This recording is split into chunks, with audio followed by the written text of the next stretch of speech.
William, we were futzing around with your steps a little bit. We need to try to get those under control, that they really are your own. So here's jab, 1, 2. All of this is pretty good here. Sets up. Your plant foot isn't quite locked out. I like that you followed the ball on this thing towards the target. So on this next one, you're going to push this right. This is basically a mishit, but you've got a little bit bigger jab step than the one you did before, and so getting those steps consistent is crucial. And now this plant is pointing basically in that direction. You get a little too close and you make this sort of awkward swing. We're missing the third kick, so I've doubled up on this same kick. I know you're not happy about that. Take your time here. Where do I actually want this target to be? Stall out right there. I look behind the center of the post. I got wind coming from the right.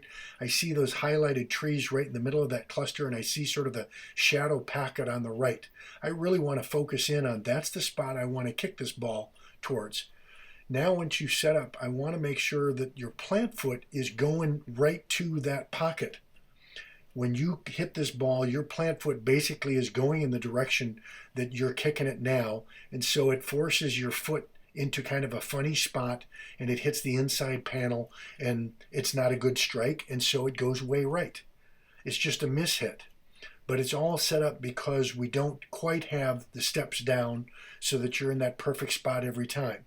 You want to be able to get that plant, and I want you to get your hips around so that when you're making this plant, the plant should be square at that post or at that shadow spot in the trees. If we look really closely, your foot basically just keeps going straight in line, and there it goes.